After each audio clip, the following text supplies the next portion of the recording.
intimidad, una interioridad que es mía, solo mía, por eso es inasible, aunque yo puedo abrir mi intimidad a otro y puedo entregarme, pero eso depende de mi libertad.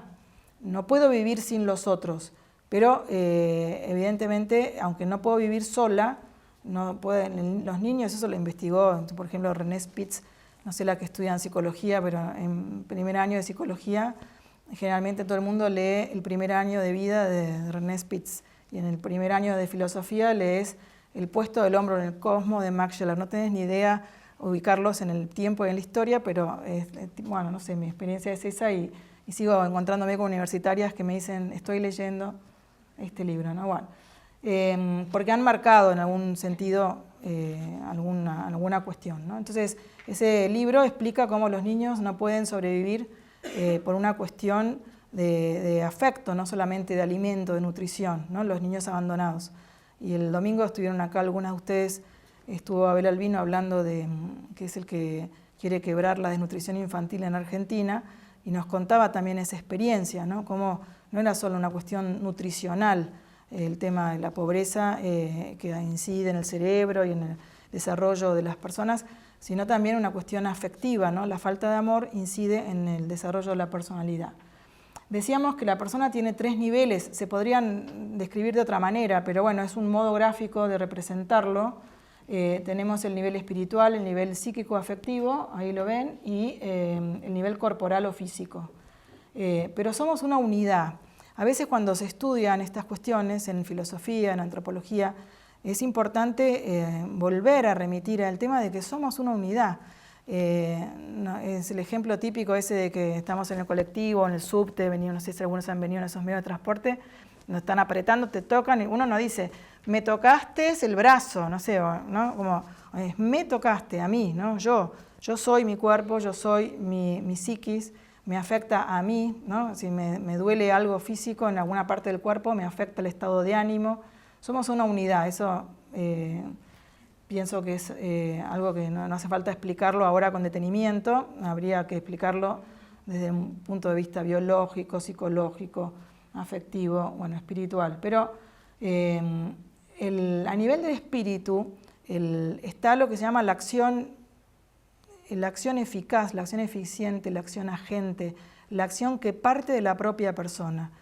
Nosotros cuando recibimos un estímulo a nivel corporal o a nivel sensible, por ejemplo, viene ahora alguien y nos dice, se está incendiando, ¿no? Sur, no sé, salgan, ¿no?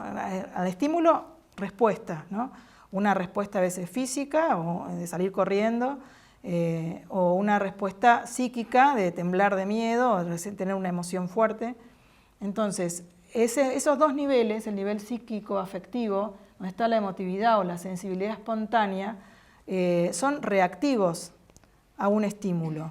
No, el origen de ese sentimiento, de ese afecto o de esa emotividad o de esa sensibilidad, muchas veces no es espontáneo, plenamente espontáneo. Yo puedo, de entrada, yo veo una persona y me puede caer simpática o no. Después puede ser que con el trato cambie esa opinión, o incluso si tengo un motivo, no sé, sobrenatural, quiero vivir la caridad, me esfuerce por sobreponerme, por ejemplo, a una antipatía espontánea. Pero la primera reacción, o los sentimientos más básicos, son una reacción, son reactivos.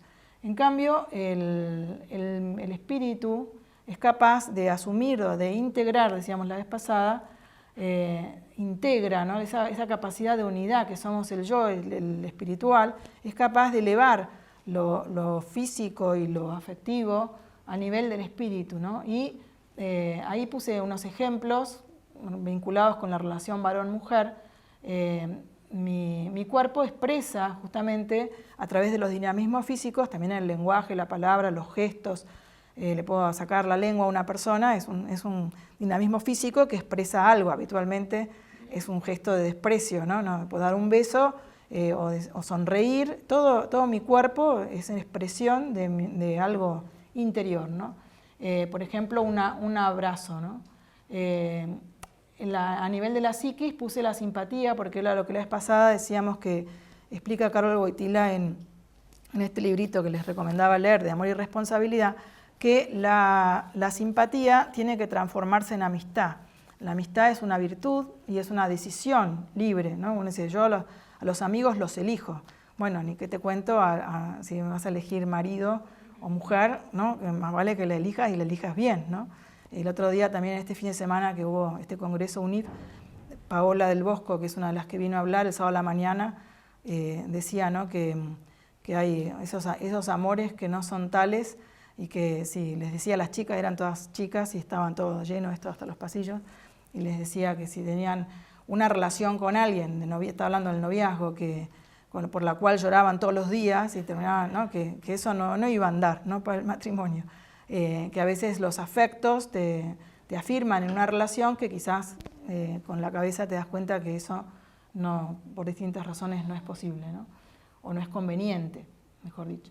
Entonces, ese nivel del espíritu no es que el amor conyugal entonces o la amistad sea solo, es puro espiritual, todo lo contrario, justamente el amor conyugal es la unión de los cuerpos, ¿no? Dejará el hombre a sus padres y se unirá, ¿no? Es decir, corporalmente, no es que sea, sino que es, por eso está la flechita esa, uno de los gráficos tienen sus limitaciones. Lo que intentamos decir es que el yo lo que hace es integrar lo psíquico, lo físico, es como elevar, asumir en una unidad, y justamente la enfermedad, por ejemplo, psíquica, ¿no? Cuando se habla de la esquizofrenia o se habla de otro tipo de enfermedades, es justamente la división interna, la falta de armonía, la falta de unidad. El desarrollo normal de la persona tiene que ser integral y a la vez trascender, ¿no? Trascender no solamente mi cuerpo, bueno, yo tengo mucho sueño, anoche me acosté tarde, igual puedo vencerlo y levantarme y hacer algo, o puedo, si quiero estar flaca, dejar de comer chocolate, o puedo hacer hasta una huelga de hambre, ¿no? Como han hecho algunos, como decían, alguno divertido a una persona gorda que decía, no, si mi problema es de metabolismo, y parece que el hermano le decía, yo en los campos de concentración o en las cárceles nunca vi un gordo, ¿no? Diciéndole, lo que tenés que hacer es dejar de comer, ¿no? Bueno, el hombre puede dominar esos instintos, incluso el instinto de la autoconservación, que es el más fuerte, ¿no? Por un amor grande, las personas pueden entregar la vida. Es decir, que la fuerza y el amor no es un mero instinto, justamente es la integración de todos esos niveles, ¿no? Ahora vamos a ver un poquito más algo de esto. Por eso, la pregunta ahora entrando al tema que nos convoca hoy, aunque ya sea un poquito tarde, pero bueno, vamos a ver cómo hacemos, es contestar, si soy yo una persona humana sexuada, ¿cuál es mi identidad, ¿no?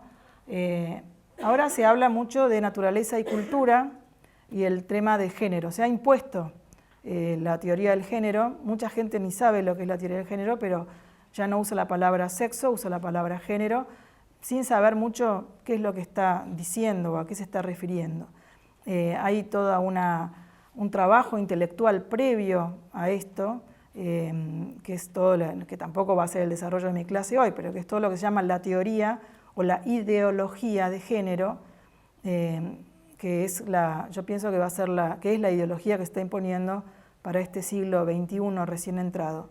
Así como en otras épocas tuvimos que sufrir las consecuencias de la ideología del marxismo o del liberalismo, de todo lo que son las ideologías, en este siglo estamos viendo las consecuencias, que es un ejemplo es la ley que se acaba de aprobar en nuestro país, de la ideología de género, que algo de eso voy a explicar, ¿no? Y el problema ahí es la pregunta, ¿la identidad sexual es algo biológico o algo cultural?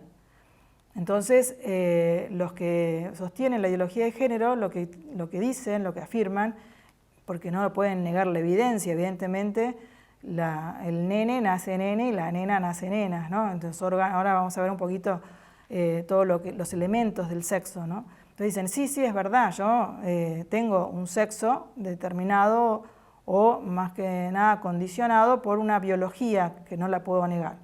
Pero ellos dirían, no dicen la palabra espíritu, pero dirían mi espíritu, es decir, tengo libertad, soy libre, el hombre es un ser cultural, por lo tanto puede hacer de eso biológico lo que le parezca, lo que quiera, ¿no?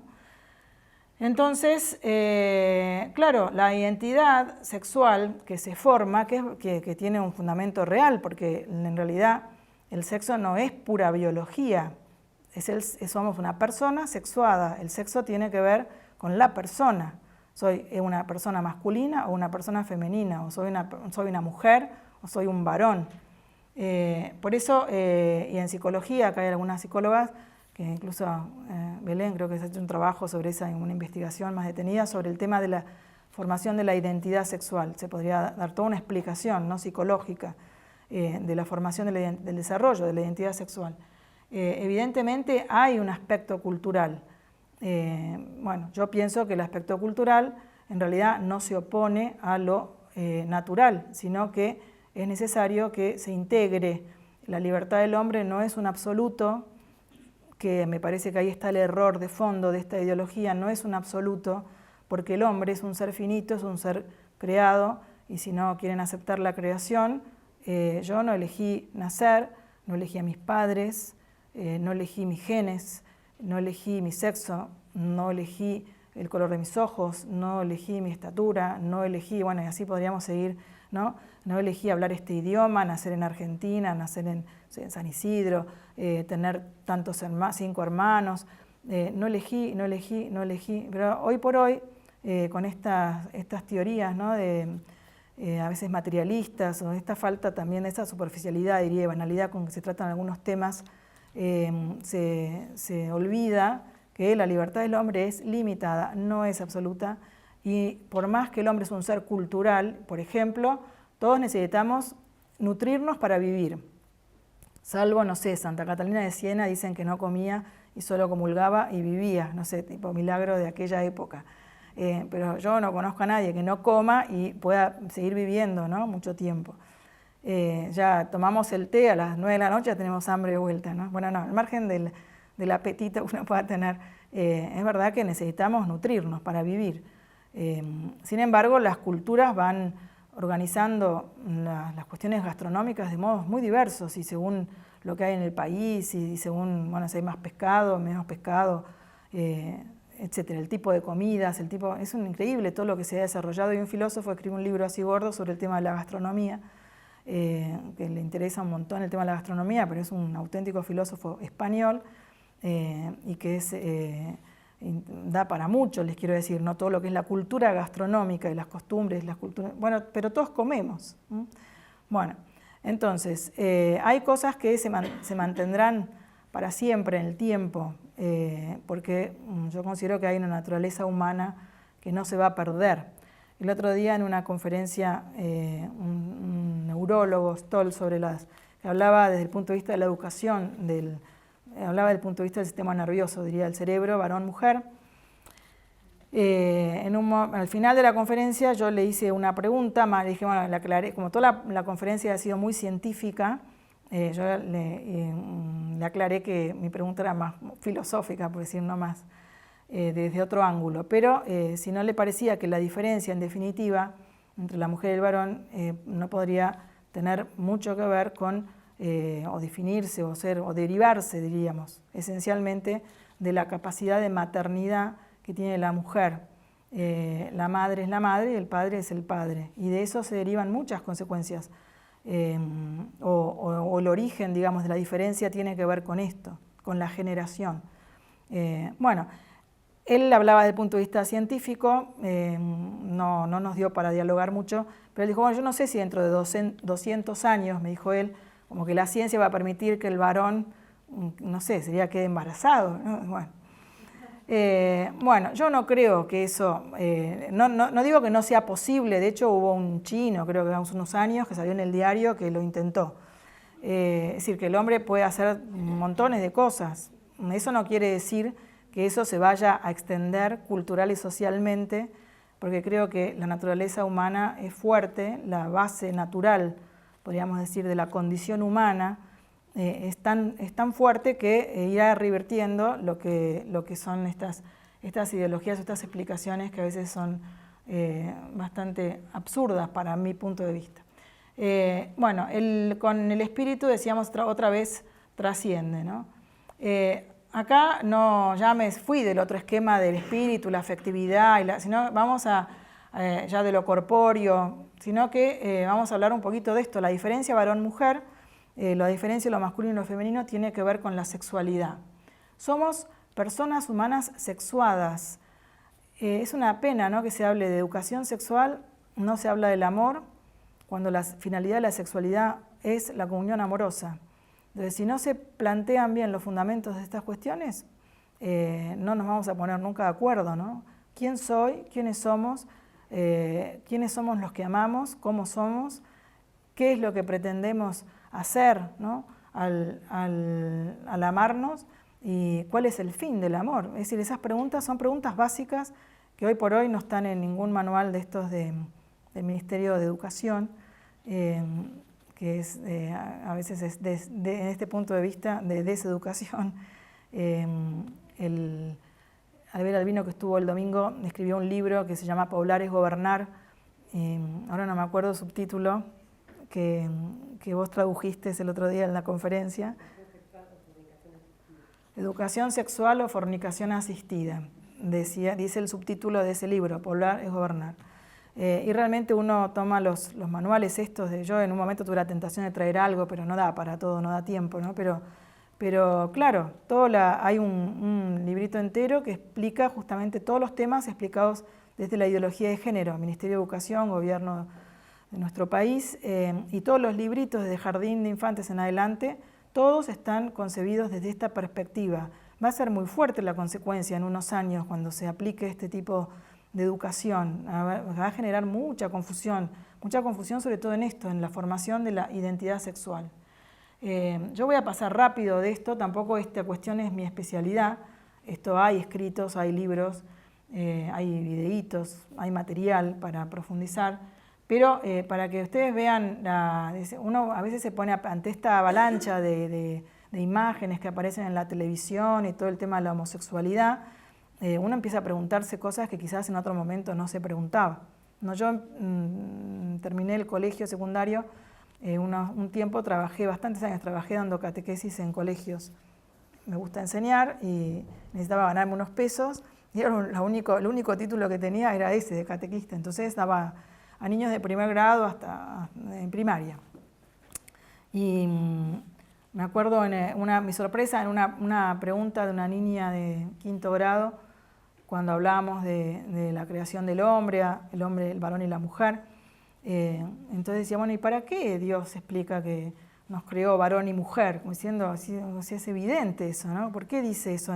Hablábamos del Génesis, ¿no? Bueno, a mí siempre me quedó ahí, bueno, está revelado, varón y mujer los creó, no sé para qué o por qué, ¿no? La pregunta a veces de los chicos es para qué y por qué. Bueno, ahora me queda más claro por qué, por eso en la segunda parte vamos a hablar un poco de la teología del cuerpo, que es a partir de la revelación, porque hay cosas que ya no se pueden explicar de otro modo, ¿no? También en esa misma clase me acuerdo que cuando hablamos del pecado original, eran un grupo de chicas muy inquietas, y eran mis primeras experiencias en la docencia, por eso me acuerdo más, que una me dijo, ¿y si...? Pues vieron que los chicos se plantean cosas que a uno no se le ocurren nunca. Me dice, ¿y si Adán no le hubiera hecho caso a Eva? ¿No? Decía el tema de la tentación. ¿A usted le parece que solo las mujeres hubiéramos heredado el pecado original? Bueno, hacían ese tipo de preguntas, ¿no? Así que te hacían pensar. Pero bueno, en definitiva, la revelación muestra que en realidad varón y mujer los creó. La naturaleza común de la mujer y del varón, que está modalizada en esa forma de varón y mujer, esto tiene que ver con, ahora los teólogos explican, con la similitud o la imagen de Dios, que no es una persona aislada, sino que es una comunión de personas, Padre, Hijo y Espíritu Santo. Era una explicación más profunda que después si no vemos algo más de eso, ¿no? Bueno, entonces, el sexo, ¿de dónde viene la diferencia? De la diferencia sexual, ¿de dónde viene? A nivel cromosómico, ¿no? Se puede explicar, a nivel de las glándulas, ¿no? De las glándulas masculinas y femeninas, a nivel de los órganos, si vamos subiendo, ¿no? A nivel de lo neurohormonal, las hormonas, a nivel psicológico, y a nivel libre, digamos, ¿no? A nivel de la libertad o del espíritu. Entonces, uno se pregunta, si yo vengo dotada de todo esto, ¿hasta dónde mi libertad? ¿No?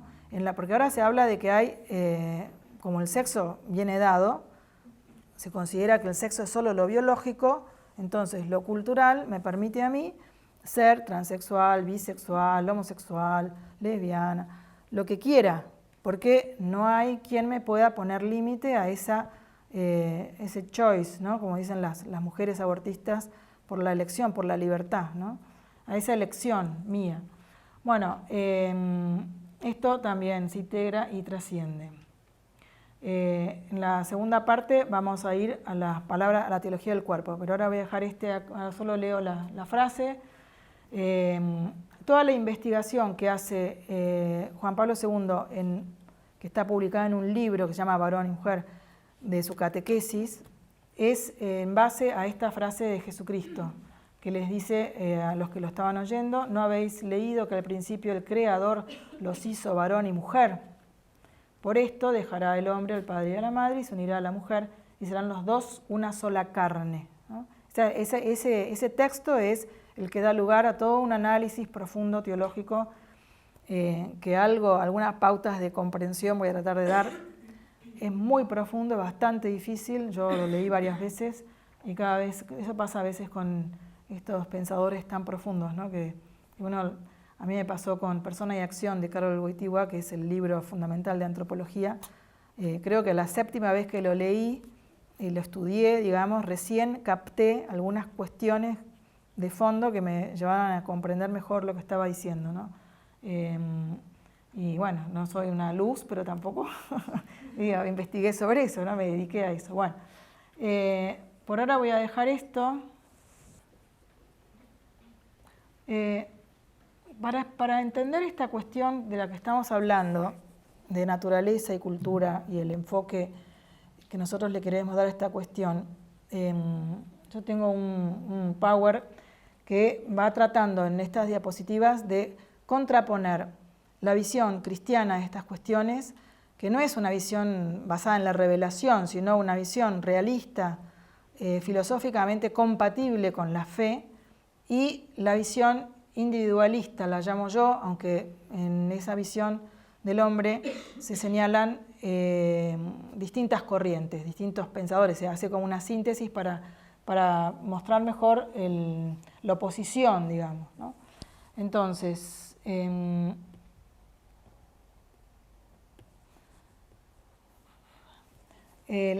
la visión del hombre es muy importante para comprender estas cuestiones del amor, que es una acción humana. Lo que yo piense que soy, lo que yo piense acerca de mi libertad, lo que yo piense acerca del varón y de la mujer, va a definir cómo serán mis vínculos, mis relaciones. Por eso creo que es importante captar estas cuestiones. Son cuestiones fundamentales en el sentido propio de la palabra, son fundamento de otras. Después uno puede, no lo tengo acá, pensé que lo tenía, pero uno puede reírse muchísimo viendo esos videitos, está en YouTube, de la descripción que hace un yanqui, es muy divertido, está igual la traducción en castellano abajo, sobre el cerebro masculino y el cerebro femenino. Bueno, te divertís mucho y tiene su fundamento, ¿verdad? ¿No? Pero estas cuestiones pueden ser un poquito más pesadas o aburridas, pero son las cuestiones de fondo que nos permiten entender todas las otras cuestiones, ¿no? Nosotros pensamos que el ser humano, la persona humana, es creada, es persona y tiene esa semejanza con la imagen de Dios, que no se da solo por su espíritu libre, sino que se da por todo su ser. Justamente eso es lo que intenta explicar Juan Pablo II en la teología del cuerpo. El cuerpo también tiene que ver con la semejanza con la Trinidad, porque justamente es a través de la corporeidad que se une el varón y la mujer y se genera la familia. Ese ser que somos nosotros, que sos vos y que soy yo, está creado para amar. Es decir, que está hecho para el amor, está estructurado, está, no sé, de alguna manera está armado. Es como que cuando uno es el constructor de algo, conoce todos los secretos. No sé, el que fabrica el auto sabe de eso y sabe por qué pone las partes que pone y por qué, no sé, va a funcionar con nafta y no con leche, no sé. Porque es el constructor, es el creador. Bueno, la persona humana, en cuanto creada, tiene una estructura que si no la lleva a término se frustra, ¿no? No se realiza si no es en el amor. La visión individualista